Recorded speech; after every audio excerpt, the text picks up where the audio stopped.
Can you see that? Can you see that? You're not supposed to see that. Hey, friends, tomorrow, Disneyland for Designers is releasing its second podcast episode. And as the first one, we did a deep dive on Main Street USA.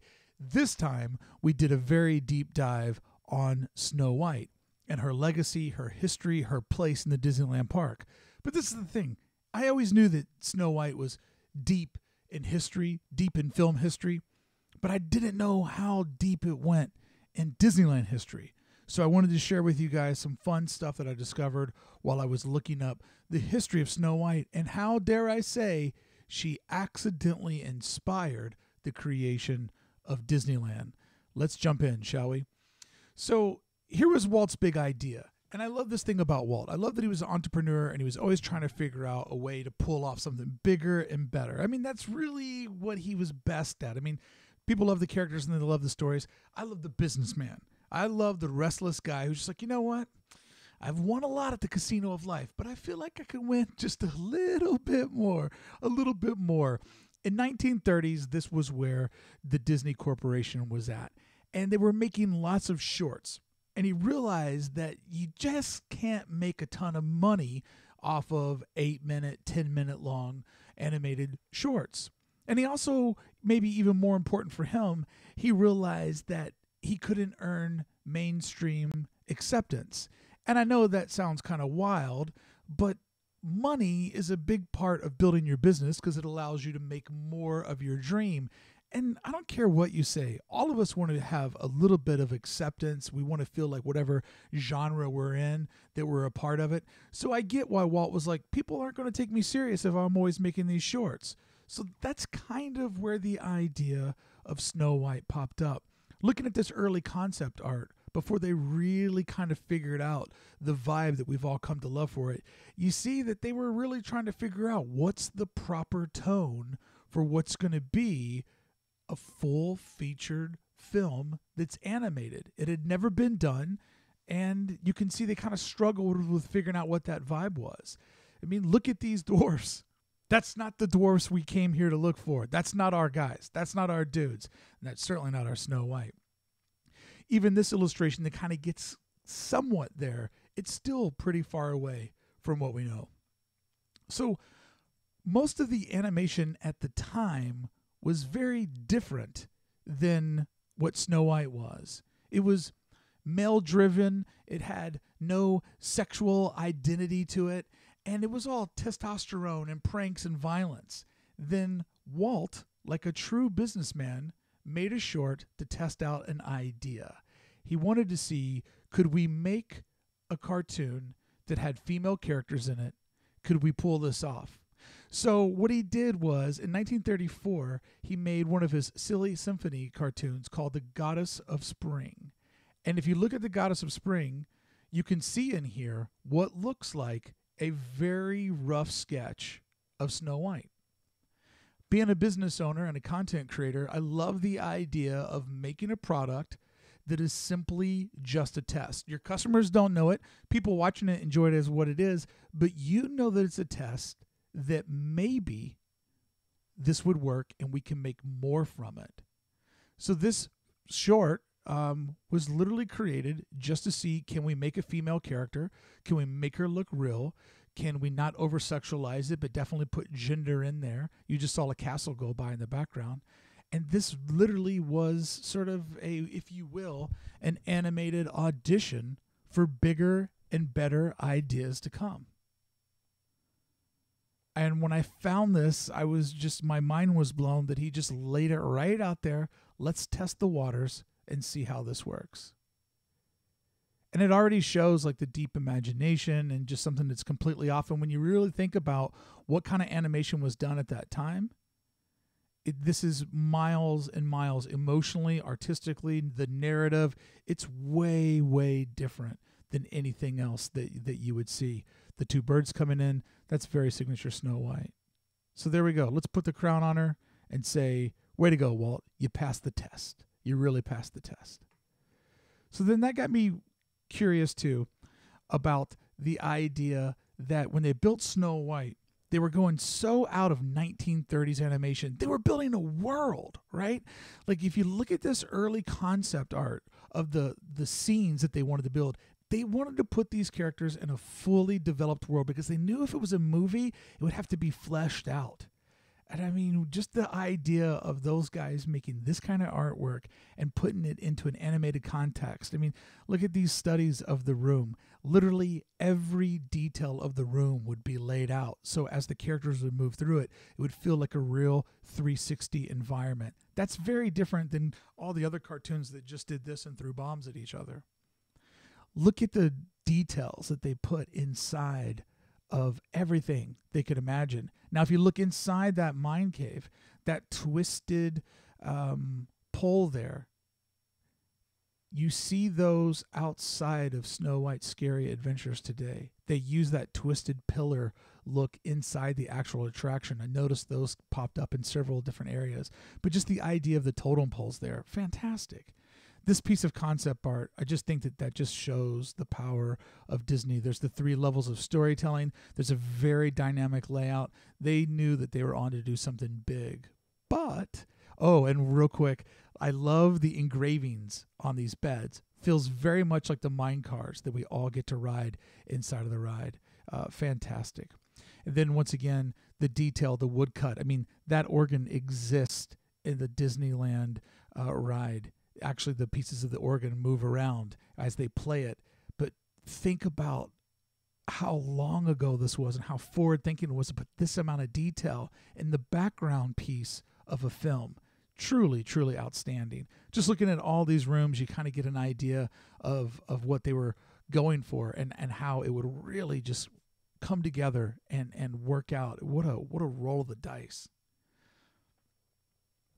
But this last one here too, this is the one I was thinking of. I love this level of composition and storytelling. I mean, the guys on the rocks, the sort of the 3 levels looking through the waterfall. You got the sunset off in the back. I mean, just what a masterful way to tell a story and to really frame it up. But of course, like all true artists, Walt, you're going to fail. It's not going to work out. It's not going to be easy. And 20 years later, people would tell him the exact same thing about Disneyland. Why are you gambling? You're already successful. Why do you bite off a little bit more? It's not going to work out. But when we look at these character sketches of all the characters that we love and adore so much, yeah, it seems easy to us that this would work. But it was a gamble of the time. And even Lillian Disney, not Dizzy, Walt's wife, she was one of those people that told him that the movie would bomb. And when the wife tells you that the movie's going to bomb, that's hard criticism to take. These character studies really show the beginning of the Disney look. You know, there's so much like circular, like 3-dimensional love in them. I mean, of course they're cartoonish, but they're even cartoonish in their characteristics and their figures. Dopey, possibly one of the greatest animated characters of all time. So much personality, but there's just a curvature there where everything feels like it's in its proper place. When we saw those earlier dwarfs, they had no sense of personality or rhythm or flow like these characters do. But Walt was a gambler, and he went on to do it. And it took almost 2 years to come up with the final rendering of the 7 dwarfs.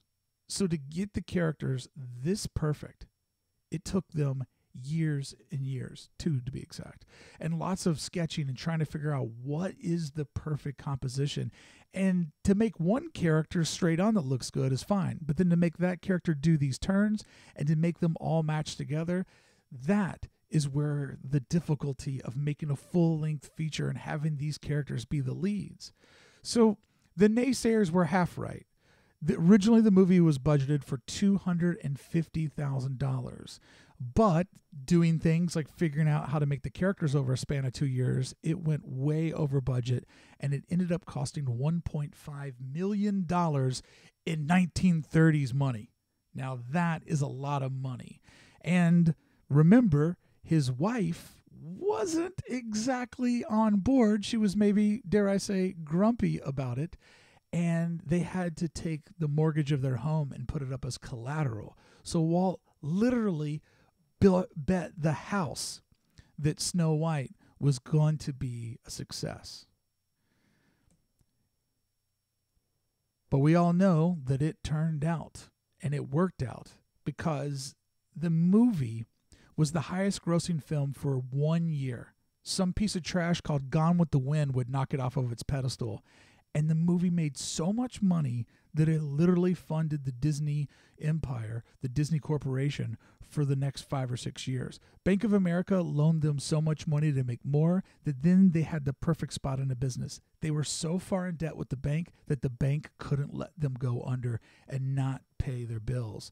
So it was a really, not the first time we'd hear this from Walt, not the last time, that he would gamble big on a vision that he had that was way bigger than the rest of the world's. So why Snow White? Why is this the idea to gamble so hard on? Why a female heroine when everything else was so male in the world of animation? It actually makes it feel quite contemporary to go that way, because Hollywood's now just kind of keeping up with this idea. Well, when Walt was a 15-year-old, he was inspired to do this because he saw a silent movie starring Snow White, and it really captured his imagination, and he thought there was a better way of telling the story than the silent version that he saw back in Kansas City as a boy. But when you think about Snow White, it's so much more than just the character. It's this idea of going into nature and finding new friends and going on truly an adventure. And he probably knew there was enough there to flesh out a long format story.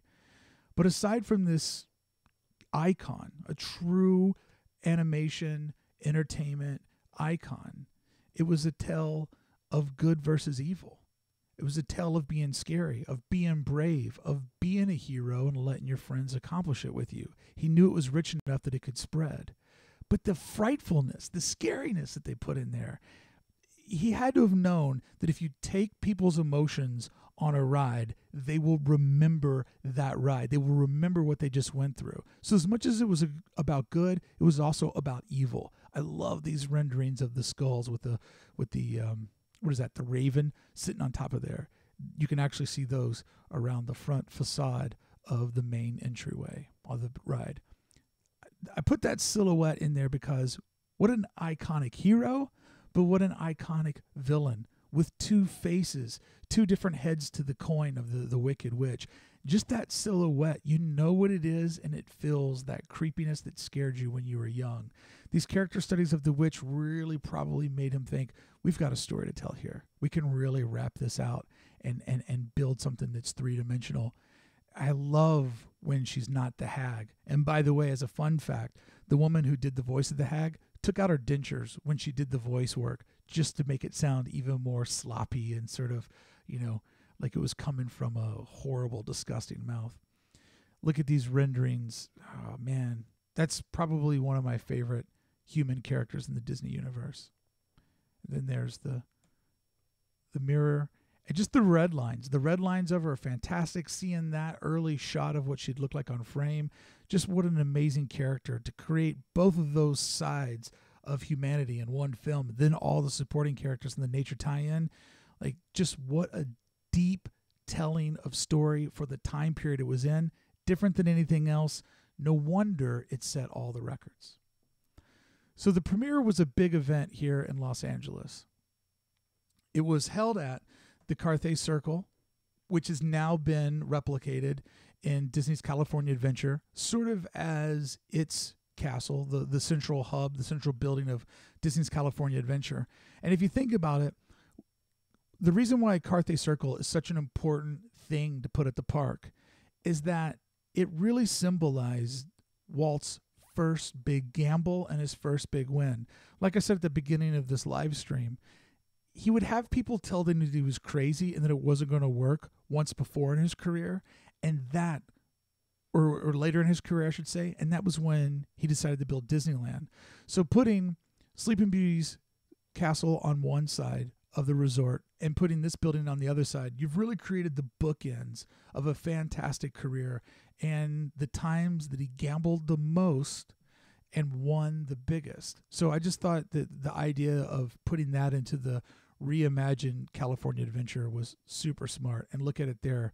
The original one that was in Los Angeles all lit up for the December 37 premiere. You can see the marquee out there. That's completely one-to-one replica of what we have at California Adventure. Like I said, it was during December, so it was already magical and lit up for Christmas, but just people showed up and sat on bleachers to watch everybody come in for the opening of the movie. You can see it there on the marquee. Big Christmas tree in the middle. Folks just lined up everywhere. They had a band out there. NBC Radio was covering it. It was really a big deal for the time. If that's not nightmare fuel, I don't know what is. Look at Walt ready for his big evening out. This is the smile of a man who's like, I've just gambled it all, including my family's home, even when my wife told me not to do it. The business people told me not to do it. And I know I've got lightning in a bottle. I know I've got success. That's scary.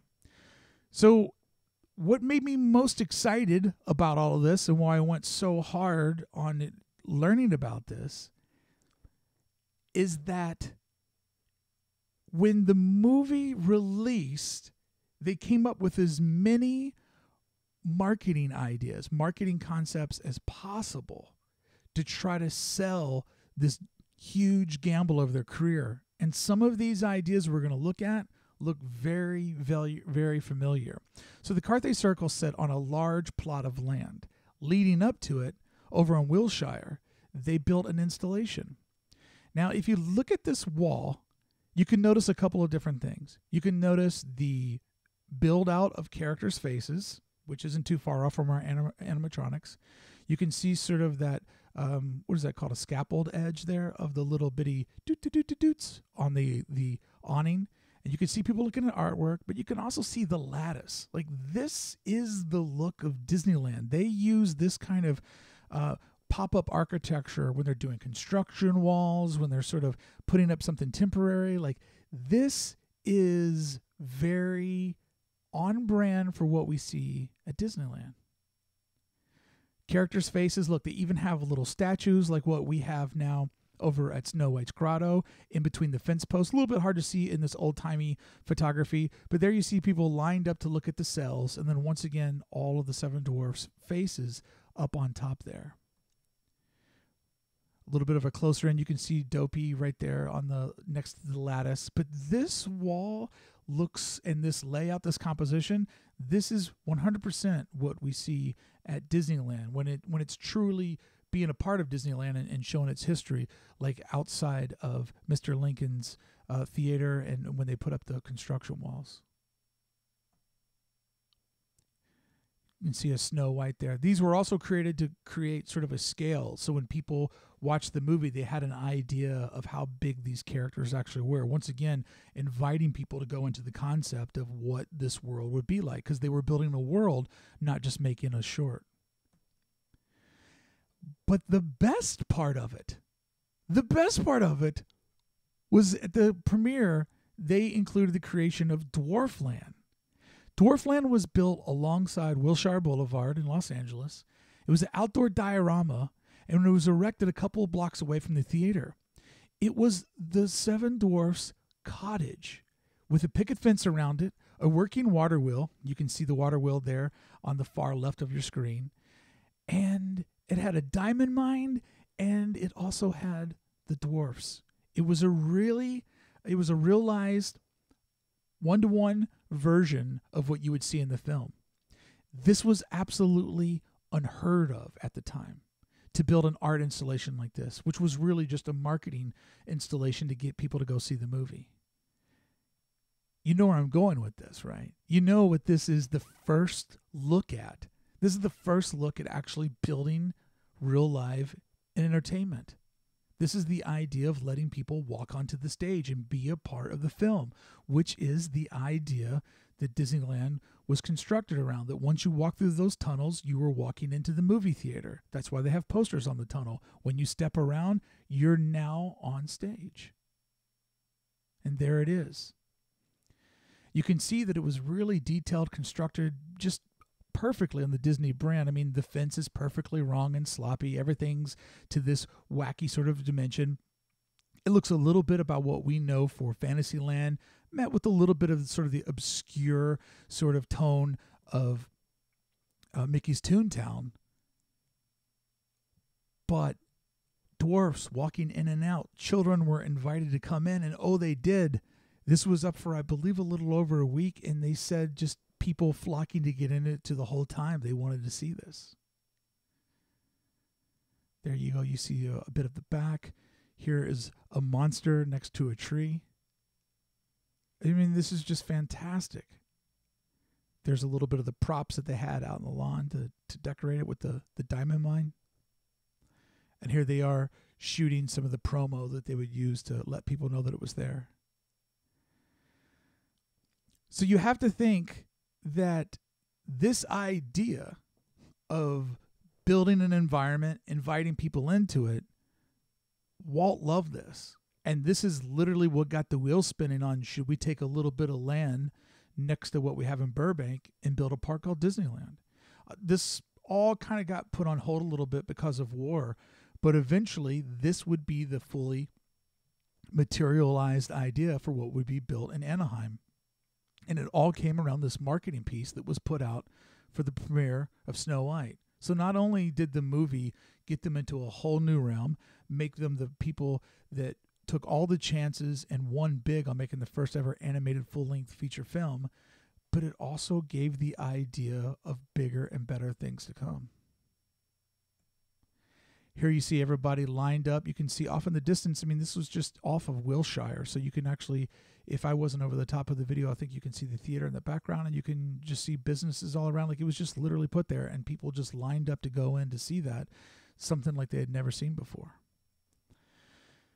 So literally the movie built the company, and when they built their slick animation building here in Burbank, they actually put the Seven Dwarfs on the side of it, holding it up, because they held up the company. They helped them build the company and make it all possible.